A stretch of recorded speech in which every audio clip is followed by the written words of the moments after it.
Hello, welcome back to Bones et al.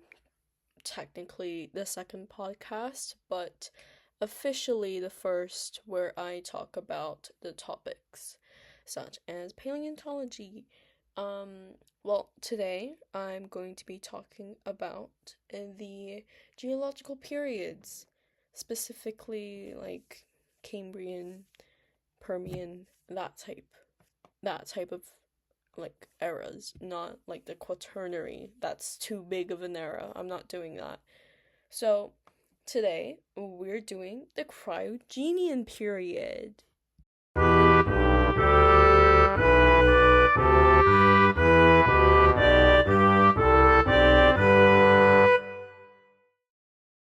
So, I'm still thinking of improving that theme song. It's not the best. Yeah. I think I could definitely.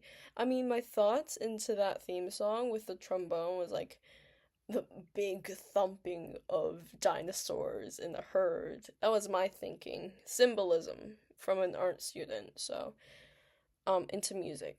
It's not very expressive, I'd say. I think. I'm not sure. I'm definitely gonna ask a friend of mine to go over it and give me pointers. Um, so yeah, as I said, um, wait, no, I don't think did I say that? No, I didn't. Cryogenian period. Yeah.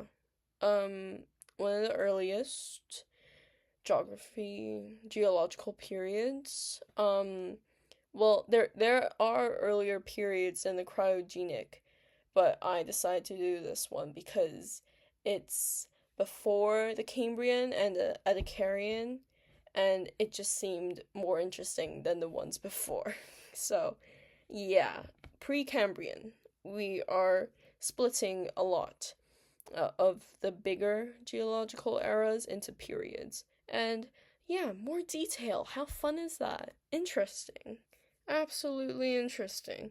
Sorry, I've got something in my eye. It burns. Um, alright, so the cryogenic period was a really dynamic and active period. It was like between 720 to 635 million years ago, quite a long time. Um, but honestly, I compared to others, I don't think it's a very long time. It yeah, it wasn't a very long time. It was pretty short, I'd say, compared to others.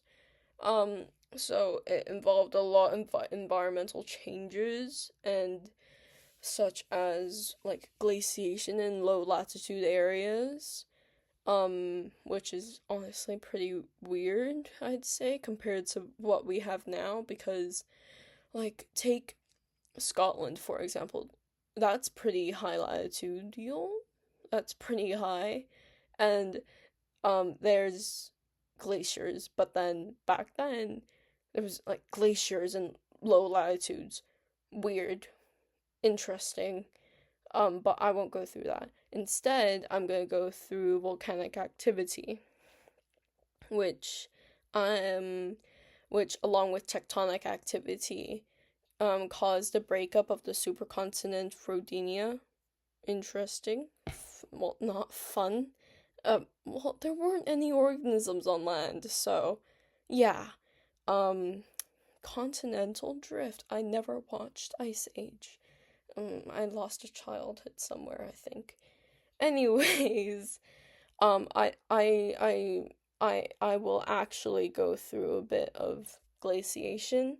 So areas such as, well, these are areas where you wouldn't think there'd be glaciers, but for example, France. I mean, France has the Alps, a bit of the Alps, so you maybe Brazil had glaciers back then.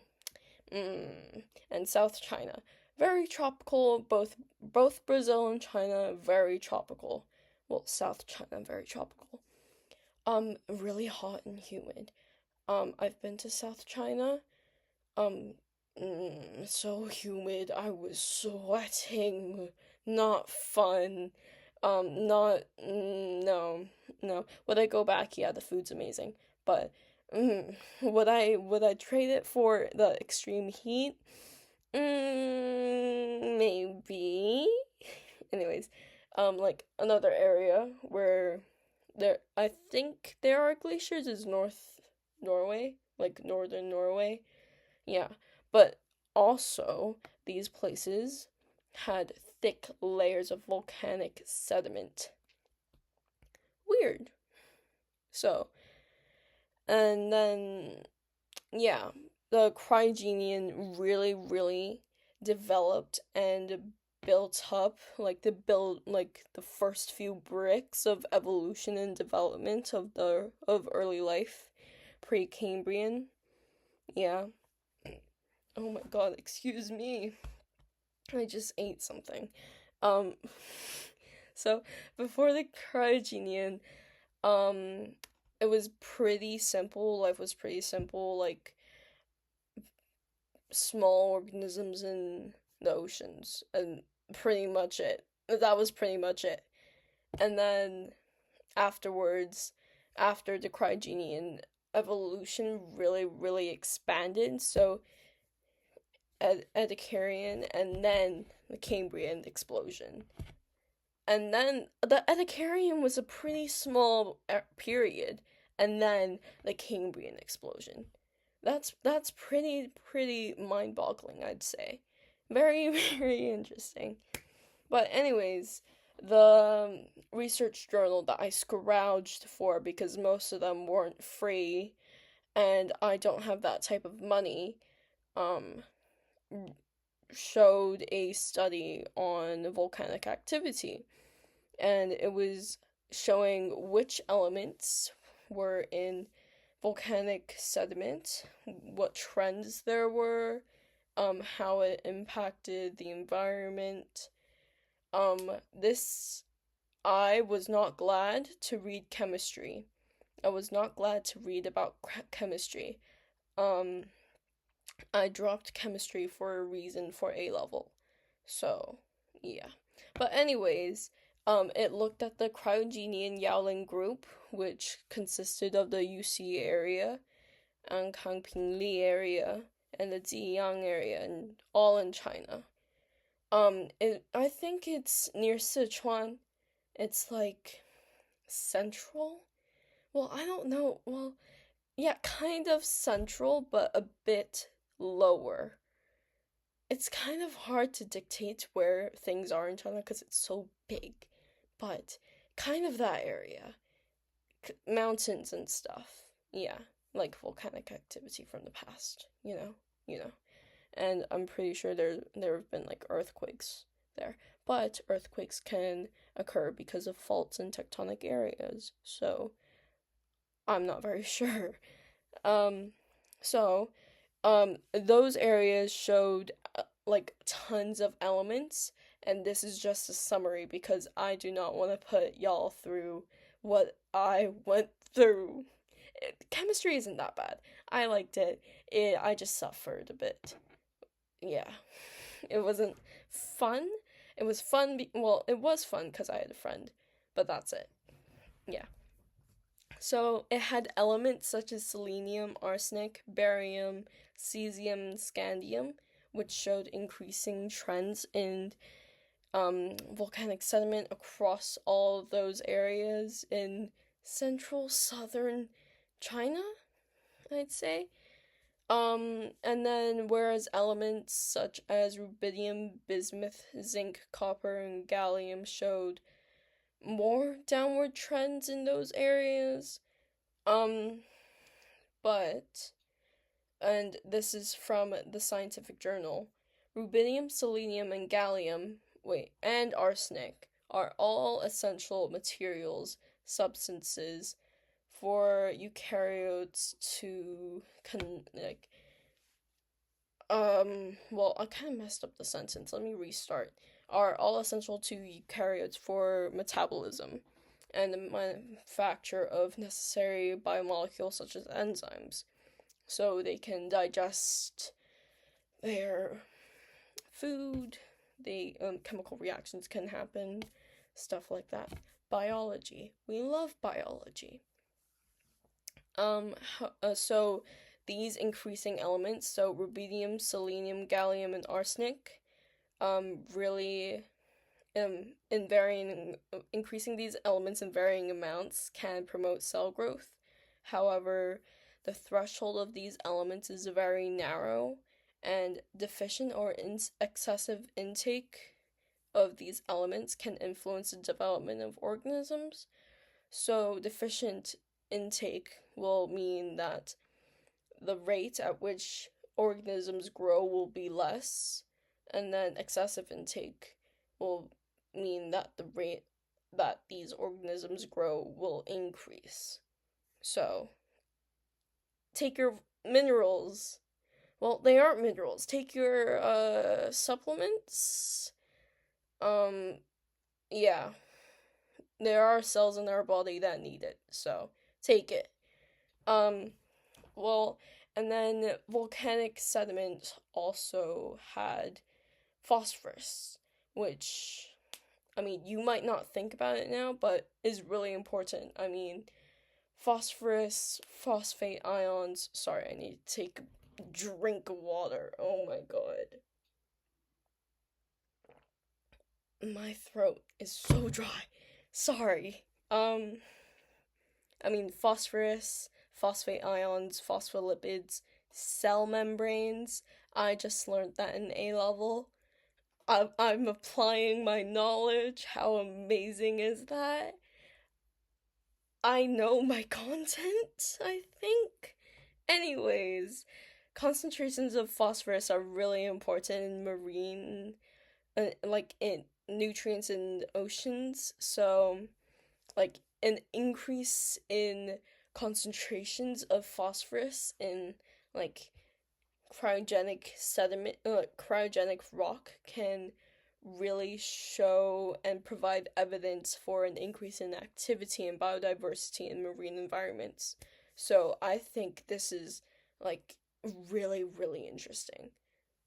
Like one indicator, and you can tell, oh, at this time, like nearly 1,000 years ago, there was a boost in life.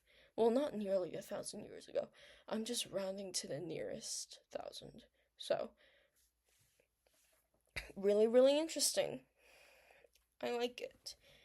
And I think, well, I'm gonna apply this to like real life right now. So, like, for example, in where is it? Not Cambodia. Cambodia does not have volcanoes. Colombia, that is a completely different continent. Oh my goodness. Colombia has like volcanoes, and the volcanoes provide really, really good fertile soil. And you know what Colombia is really famous for? Coffee. Coffee beans. They're so famous for it. I personally do not like coffee, and I personally have not tried Colombian coffee, but it is famous. It has a good reputation. Why? Because of the volcanic soil. Why? Because of all the minerals, all the nutrients in there. Bada bing, bada boom. Also, Mount Etna in Italy. That's near. Well, is it Vesuvius or Etna? Um, it's either one of those two. But yeah, um, Na- Napoli, is really, really close to one of those volcanoes. I do not know. Um, and and Napoli became really, really famous for their pizza, and they founded pizza. So, yeah, of course they became famous for their pizza. Why? Because of the volcano. Ow, my hand. I bumped my hand. Sorry. Why? Because of the volcanic soil. From what? Wait, no. Um, the volcanic soil, which provided nutrients for the tomatoes, like, giving it its like really, really rustic flavor. How do I know this? I watched YouTube videos online about the pizzas in Napoli. They looked delicious. I wanted to reach through the screen. It was amazing. Um, I've never been to Naples. I want to go. Do I want to go to Colombia for the coffee? No, because I don't like coffee. Yeah. So, and then scientists in this scientific journal, scientific study, also found out that like cryogenic volcanic sediment was largely distributed. Like I'm talking India to Canada. That's on completely different ends of the world.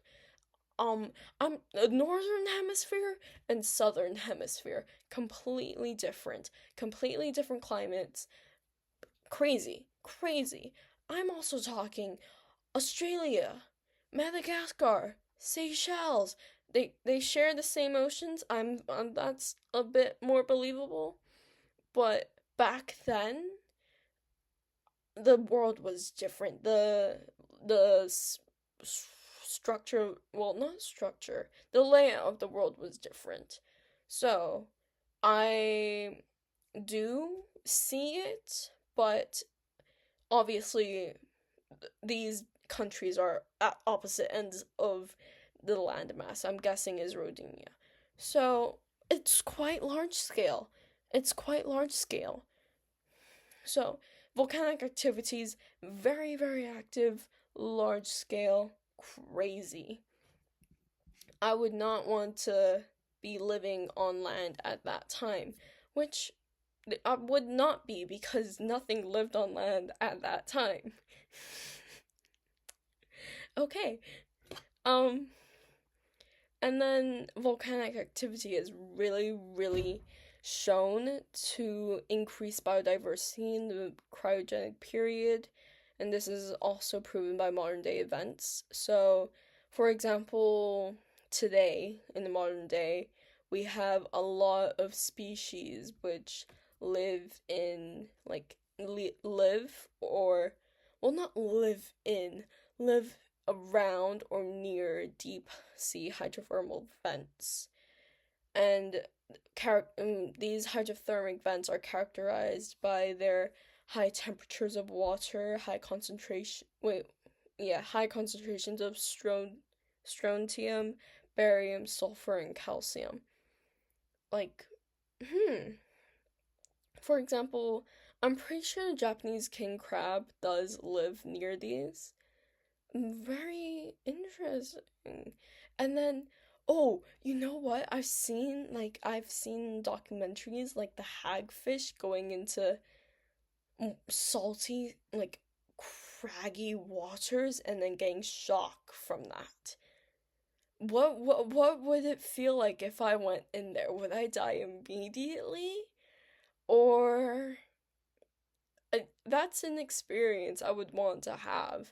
I think it's interesting. What is in there? Nothing has been discovered in there. Like, they can only go in for a short period of time and then come out. Sometimes they, well, technically, quote unquote, from my own words, overdose on the salt and experience shock. And the salt is, like, the salt solution in that is so concentrated that it literally separates from the ocean, which is already salty. So that scares me. um, yeah. So these hydrothermal sites of the ocean, I've seen like tons of marine life. Like there's literal corals, there's clams, there's so much stuff. It's amazing. I actually wanted to be a marine biologist when I was younger. Well, not technically younger. I wanted to be one a couple years ago. And I kind of still want to be one, but paleontology is on like the top of my list. Like I want to see prehistoric animals. Marine life, I amazing. I love it. It's beautiful. Ornithology, oh, beautiful, beautiful. I love Ooh.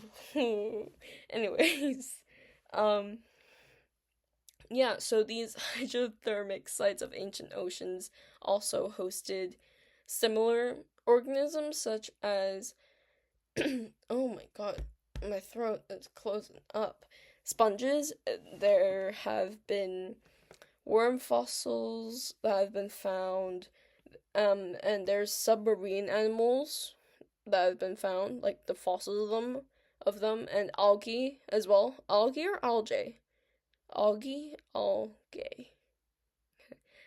Um, so these hydrothermic vents provide an increase in water temperatures, but these vents and the combination of and the combination of volcanic activity provided sufficient elements which could have developed early life and provided enough elements for them to evolve and become better organisms, you know?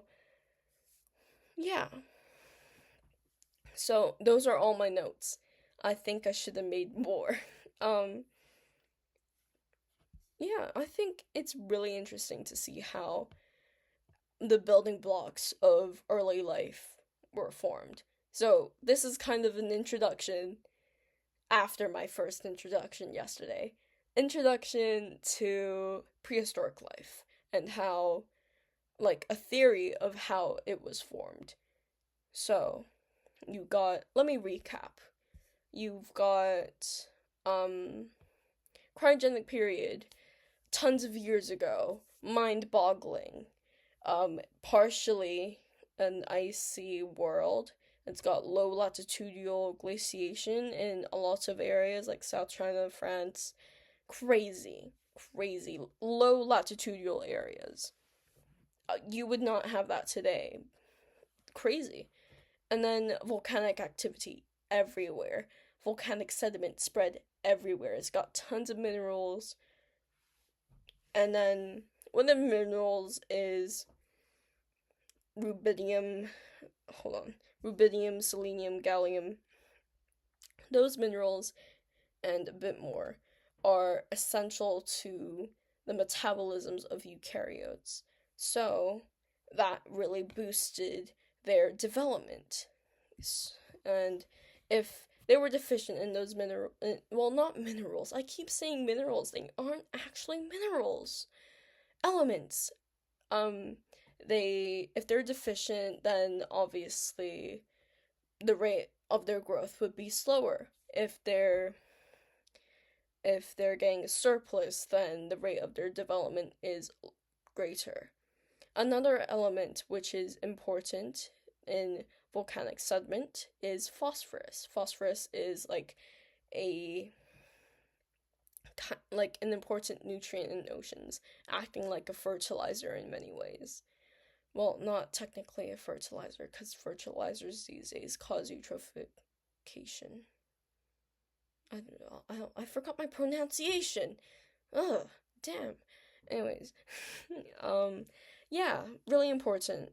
Um, and yeah, these sediments were widespread, found in India, Canada, those areas. So imagine that. Imagine you've got tons of volcanoes on land, on probably a supercontinent, and then you've got hydrothermic vents in the ocean which the surrounds